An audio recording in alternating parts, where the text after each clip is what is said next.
Akhil, thank you for joining us on Startup Central. Congratulations on the fundraise. It's interesting. And the first thing that struck me was you just closed around 3 months back and you're back again raising money. Was it a conscious decision to go out there and raise funds, especially when so much of VC capital is available now? So basically it's a mixture of both. So NoBroker has been doing good for last 4 years, and we have created a unique business model where we have been able to get houses, whether it's for renting or buying, and even the shops and the commercial spaces for our customers without any brokerage. So the business has been growing well, and we have launched many more services like home services, where we are helping customers with the rental agreement, packers and movers, and other services. So that has led to a great interest from the investors, and the business, the way it has grown over the last 12 months, and even since we raised our last round from General Atlantic, which was $51 million in June, the business has shown the growth which was astonishing in terms of, like, we launched a rent payment service around 8 months back, and last month we have done more than 100 crore of rent payment on the broker platform. So that service has been growing around 25 to 30% month on month. So that has obviously attracted investors and led to this particular fund round by Tiger Global.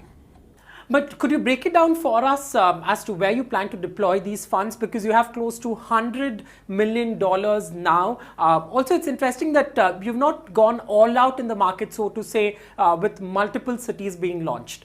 Yeah, so we at NoBroker, we have taken the counter-intuitive approach, where instead of going for the launches of cities like the people have done in past, we said we'll take one city approach at a time.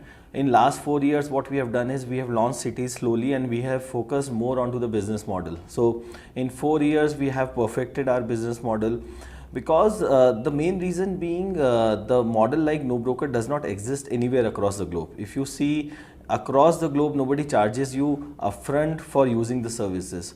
So we had to prove it to ourselves, to investor and to the market, that the business model like NoBroker exists. Hence we took a slow approach. Unlike others in the industry who have, after raising big rounds, have just opened multiple cities in a whisker and spend millions of dollars in marketing budget. But we felt it will be sane to grow slowly and prove the business model first. And in that particular journey, we realized that customers are not only looking for the houses for buying or renting, they are also looking up to us for the services like rental agreement. So when we started, we didn't have rental agreement service, so that has been launched.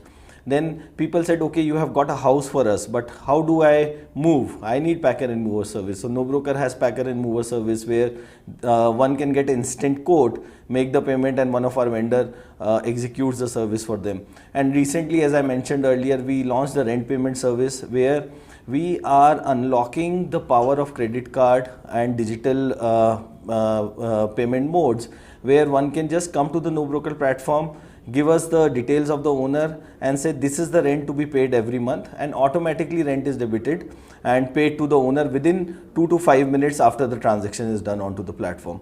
So as a whole, our approach has been to provide the value to the customer, look for what are the customer pain points, and solve those problems. All right, there you're saying it was a conscious decision really as far as expansion is concerned. But could you talk to us about what has worked for NoBroker so far in terms of business? You have a subscription model, you have home services that you were talking about.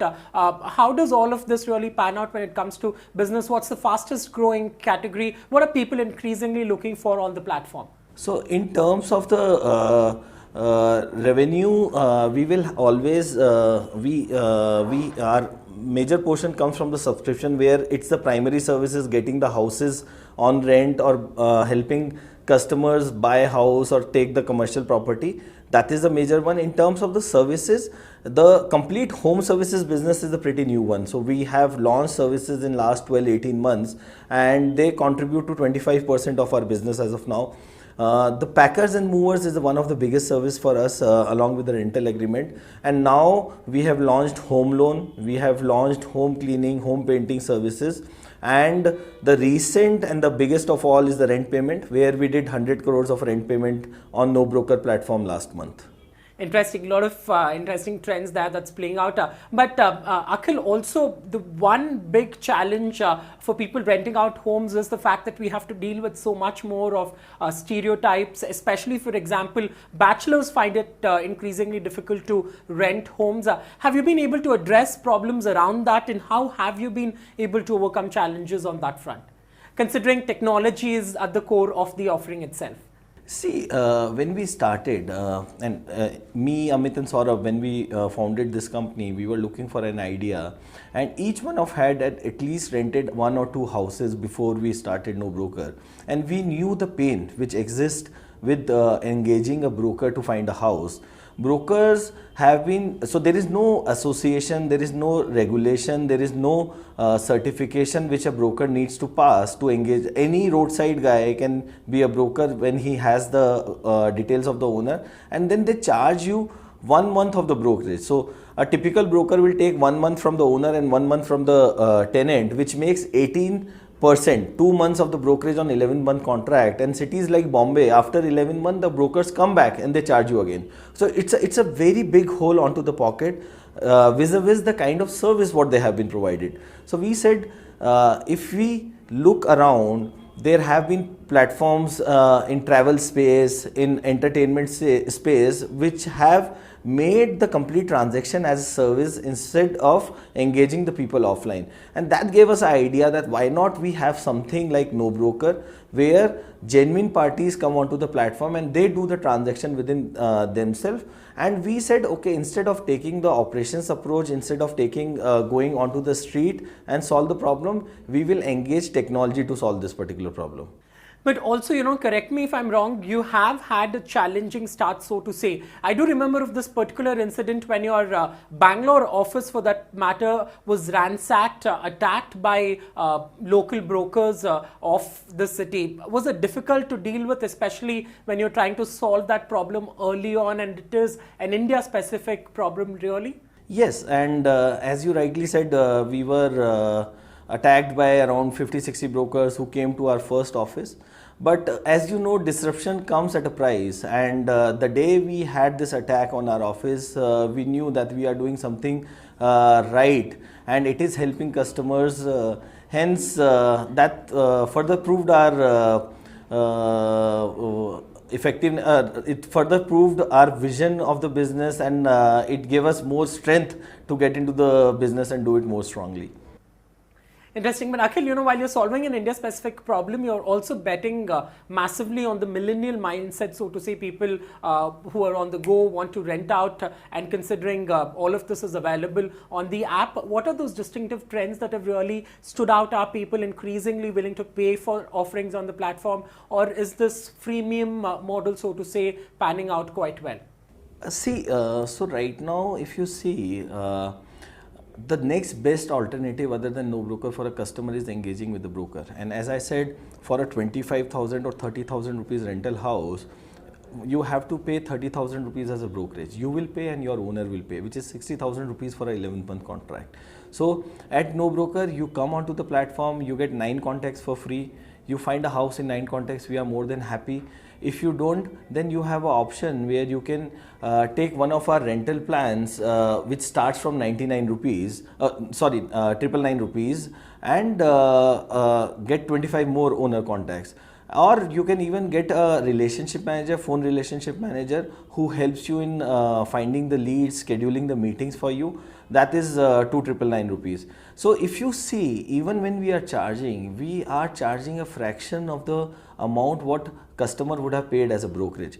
So we don't see that customers take it as a pain. They are more than happy to try NoBroker services for free, and if they don't get it for free, they take one of our plans. And majority of our customers take the 1,000 rupees plan, 999 rupees plan, where they get to contact 25 more owner contacts. Lastly, before I let you go, all of this really boils down to having a solid business model. We've seen a lot of real estate players grapple with it. Have you really cracked the secret sauce as far as unit economics are concerned, and what's happening on that front? Yes. So basically, who said that for getting a house you really need to charge 25 or 30,000 rupees? That has been a norm which has been there for years, correct? Even by charging only fraction of our customers at charging 1/10 or 1/20th of the fees what broker was charging, two of our cities are profitable. Two of our biggest cities, Bombay and Bangalore, have been profitable, which proves the business model what we have gone for works, because our costs are extremely low. In NoBroker, it's not the human which is working for you, it's a technology, it's a machine who's doing the work for you. We don't even have any offline offices in any other city other than Bangalore. Bangalore is our single office where whole of our teams sits, and they cater to 2,80,000 new customers who are registering every month, and around 70 lakh customers who have registered on NoBroker platform till date. Well, Akhil, they're saying the big takeaways for them will be investments that they'll be making in areas of expansion, and also the home services offering that people are lapping up to. Thanks a lot. Thank you, Rahul. Thank you.